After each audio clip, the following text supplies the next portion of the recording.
Okay, salamat po. Ay! Ma'am, yung resibo nga pala. Hello media people, welcome to the channel and welcome po ulit sa another step-by-step video tutorial by Ranmon Link Media.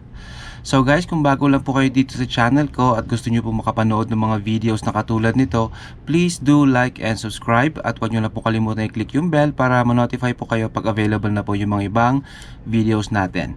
Okay, so guys, sa video na to, ang pag-uusapan po natin ay kung paano mag-withdraw kay ABRA wallet. So ipapakita ko po sa inyo yung personal o yung mismong ginagamit kong method or process kung paano mag-cash out or mag-withdraw dito kay ABRA wallet. Okay? So yan na po yung ABRA account ko. So magla-login lang po ako. So ilalagay ko lang yung password.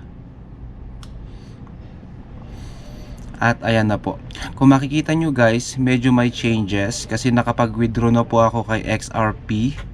Kung napanood nyo po yung mga ibang, yung latest na videos natin kay XRP, medyo may kinita naman tayo, medyo malaki nung tumaas po yung value niya nung naging 90 plus. So kung makikita yung amount niya ngayon is 58.84. Sa lahat po dito sa portfolio ko guys, napakarami kong in-add na mga cryptocurrencies or altcoins. Pero ang may laman lang po ngayon is si VET at saka si XRP. So ngayon naman guys, magwi-withdraw naman na tayo. Ang pinakauna nyong gawin guys, kung may laman na yung mga cryptocurrencies ninyo at gusto nyong i-withdraw, hindi po yun direkta. Kailangan nyo po silang i-convert sa Philippine peso. Okay? So yung pinakaunang step, i-click nyo lang po itong exchange. Tap nyo lang po yan. And then exchange from. So saan manggagaling yung dadalhin yung pera kay PHP. So kay XRP tayo manggagaling. So plano ko guys na i-withdraw lahat tong 407 na XRP ko. So tap lang natin yan. At ayan, exchange to, papipiliin po kayo kung saan nyo po gusto ilipat. Syempre mag-withdraw na po tayo. So ilalagay po natin siya kay kay Philippine peso. So itatap ko po yung Philippine peso. Ayan. So ayan po yung mga details para makita nyo ng mas malapitan. Ganyan, no? Yan na po yung details. Exchange to Philippine peso. Okay, dito naman guys, depende po yung ilalagay yung amount. Say for example, kung gusto nyo lang mag-withdraw ng 100 na XRP, so ilagay nyo lang po yung value 100. Yan. And then review. So yan po yung value nakalagay. 1 XRP is 57 pesos and 6 cents. At ayan po yung value na makukuha nyo, 5,764.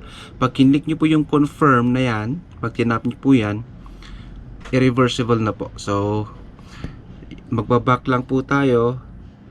Since sinabi ko sa inyo na yung buo yung i-withdraw ko ngayon, so ang gagawin natin, exchange maximum amount. So itatap ko po yung box. Pag na-check na po yan, ayan, lalabas na po yung mismong value ng total ng XRP ko. At ayan po yung total na makukuha ko, 23,471. So i-review lang po natin. So tap yung review. At ayan. So guys, pag kinlik nyo yung confirm, irreversible na po. So ang gagawin ko ngayon guys, confirm. At ayan, you just exchange 407 XRP to buy 23,502. Bumaba siya guys kasi meron siyang transaction fee. Okay, so nakalagay naman dyan, success. May check mark green. And then, click on OK. At ayan po. Okay, so tinatanong niya kung gusto niyo ng notification, not now. So ayan guys, kung makikita nyo yung VET ko steady. Tapos wala na po yung XRP ko dito sa taas kasi wala na po siyang laman. Hahanapin natin siya. Yan, 0 na po yung XRP. At lumipat na po siya sa PHP. Ayan, meron tayong 23,502 na available for withdrawal. So ang next process guys is lalabas na po ako at pupunta po ako sa branch ng pinakamalapit na tambunting or any other money remittances na supported ni ABRA. Okay? So kung gusto niyo pong malaman yung mga location or yung mga money remittances na available po para sa inyo sa inyong lugar, i-tap nyo lang po dito sa taas yung withdraw. Ayan. And then cash. Pili nyo po yung cash. Ayan po. Ilalabas po sa akin dito yung mga tambunting shops na malapit po sa location ko. Matatrack din po yung mga locations nyo. Kaya ayan po. So ngayon guys, lalabas na po tayo at pupunta tayo sa isa sa mga shops na ito. Okay? So, see you later guys. Bago po kayo pumunta sa tambunting, siguraduhin nyo po na may dala kayong isang valid ID. Tapos sabihin nyo lang po na sa ABRA, cash out. Bibigyan po kayo ng form. At hintayin nyo lang po yung confirmation na isi-send dun sa number na nilagay nyo dun sa form. Okay? Ma'am, sa ABRA wallet nga po ulit. Ano gagawin, sir? Cash out po. Cash out? Magkano po? 22? 22? Yes. Ma'am, remedios? 3,920 lahat, ma'am? Okay.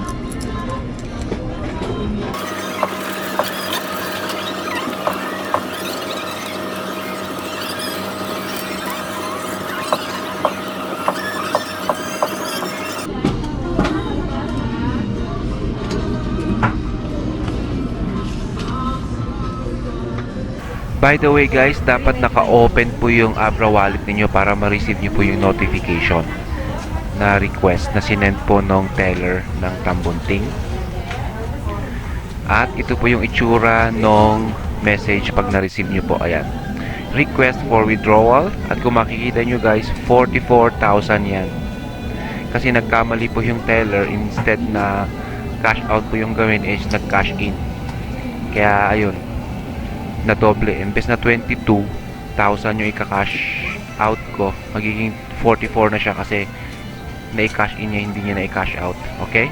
So, basta importante guys, nakita niyo naman kung paano. Ayan. So, i-withdraw ko ulit yung 43. Kung ano man po yung kaltas dyan, siya na po makakaltasan niya kasi kasalanan po niya yon.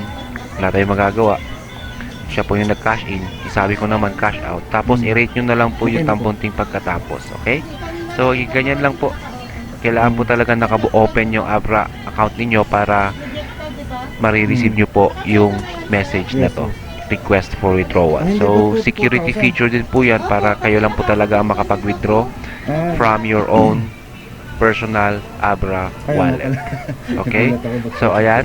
Pag na-approve nyo lang po yan, hintayin nyo lang po yung teller, i-disperse na po yung pera, i-release na po sa inyo. Okay? So, hintay lang natin.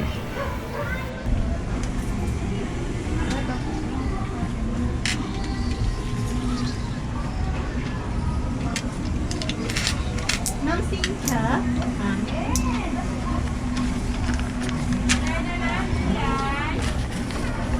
Okay, salamat po. Ay! Ma'am, yung resibo nga pala. Ito na lang, sir. Okay.